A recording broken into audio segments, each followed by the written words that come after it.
തിരുവനന്തപുരത്ത് നിന്ന് ഇപ്പോൾ പുറത്തു വരുന്നൊരു വാർത്തയിലേക്കാണ്. കോളറ ബാധിച്ച് 63-കാരൻ മരിച്ചു. കവടിയാർ സ്വദേശിയാണ് മരിച്ചത്. സ്വകാര്യ ആശുപത്രിയിൽ പനി ബാധിച്ച് ചികിത്സയിലായിരുന്നു. അതിനിടയിലാണ് മരണം സംഭവിച്ചിരിക്കുന്നത്. സലീം മാലിക് വിവരങ്ങളുമായി തിരുവനന്തപുരത്ത് നിന്ന് ചേരുന്നുണ്ട്.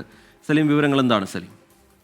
ശ്രീജിത്ത്, ഈ മാസം 20-നായിരുന്നു ഈ മരണം സംഭവിച്ചത്. കവടിയാർ സ്വദേശിയായ 63-കാരനാണ് മരിച്ചത്. അതിന് പിന്നാലെ ഈ പരിശോധനയ്ക്ക് കൊടുത്ത് 22-ാം തീയതിയോടുകൂടിയാണ് ആ പരിശോധനാ ഫലവും പുറത്തു വന്നത്. അതിനൊടുവിലാണ് ഇപ്പോൾ ആരോഗ്യവകുപ്പ് ഔദ്യോഗികമായ ഒരു കോളറ മരണം സ്ഥിരീകരിക്കുന്നത്. സംസ്ഥാനത്ത് ഈ വർഷം സ്ഥിരീകരിക്കുന്ന ആദ്യത്തെ കോളറ മരണമാണ് ഇത്. സ്വകാര്യ ആശുപത്രിയിൽ പനി ബാധിച്ച ചികിത്സയ്ക്കിടെയായിരുന്നു മരണം സംഭവിച്ചത്. ഇതിനു മുൻപ് കഴിഞ്ഞ വർഷം അവസാനത്തോടെ നെയ്യാറ്റിൻകരയിലെ ഒരു സംരക്ഷിത കേന്ദ്രത്തിൽ ഇത്തരത്തിലൊരു കോളറ ബാധ ഉണ്ടായിരുന്നു. അത് അവിടെയും ഈ കോളറ ബാധ ഉണ്ടായതിന് പിന്നാലെ തന്നെ പരിശോധന നടത്തുകയും അത് സ്ഥിരീകരിക്കുകയും അത് അവസാനിപ്പിക്കാനുള്ള നടപടികൾ ആരംഭിക്കുകയും ഒക്കെ ചെയ്തിരുന്നു. വളരെ വേഗത്തിൽ ഇടപെട്ടിരുന്നു. അതിന് പിന്നാലെ ഇപ്പോൾ ഈ കോളറ ബാധയുമായി ബന്ധപ്പെട്ട് ഏതെങ്കിലും തരത്തിലൊരു പകർച്ച ഉണ്ടായിട്ടുണ്ടോ എന്ന് ആരോഗ്യവകുപ്പ് അന്വേഷിക്കുന്നുണ്ട്. നിലവിൽ അത്തരത്തിൽ ആർക്കും പകർന്നിട്ടില്ല എന്നുള്ളതാണ് ആരോഗ്യവകുപ്പിൽ നിന്ന് തന്നെ ലഭിക്കുന്ന വിവരം. ശ്രീജിത്ത്.